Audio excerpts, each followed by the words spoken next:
Jaden Jefferson here, joining you from Detroit, where the No Kings rally here has just wrapped up. This was a very large event. I'm going to have you turn around and pan the camera here. This is really what we're looking at. A lot of people that just wrapped up. It was a large event. We heard from a lot of different speakers. Congresswoman Rashida Tlaib was here, and she delivered some remarks. There were plenty of other community speakers and activists that were here today to speak out regarding the Trump administration's immigration policies. And we also heard plenty of personal stories here today as well. I can't tell you how many people are afraid to be here. I have a friend that works for the government. She won't come. And I don't blame her. I marched on Washington in 2017, in January, the Women's March. It was peaceful. There was no garbage.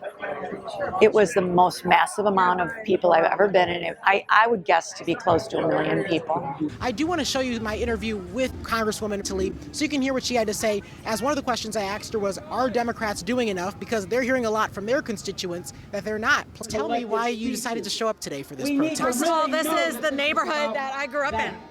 People say, where do I get my strength from? I grew up in this beautiful, kick-ass, wonderfully diverse. I mean, in Southwest Detroit, we have birth movements, as you know, throughout the city. But right here, we have 20 different ethnicities. Here is where we've been telling people about ICE before people knew about ICE. I mean, 2003, we saw it. Rogue, asking people green cards, like following them home so they could show the green card, the militarization.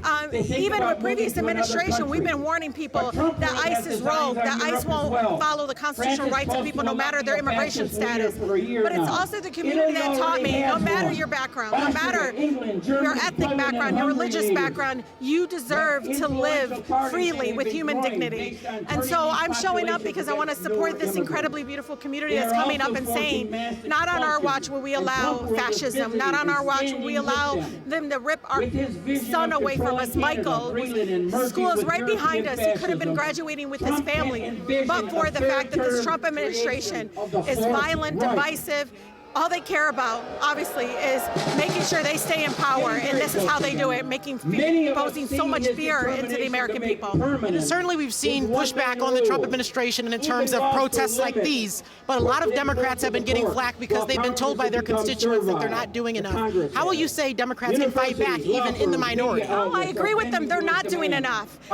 These protests are by the people and for the people. You see it. It's all about the people. Democratic Party did not do this rally. It was the people that did this rally. But it proves over and over again that the Democratic establishment is not what's going to free us from this fascist government. It's going to be us organizing in the street. What do you make of the turnout today? What does that suggest about the Trump administration's policies and how they're being received? 2 months ago, I saw an analysis between the 2017 rallies that we saw after he got elected the first time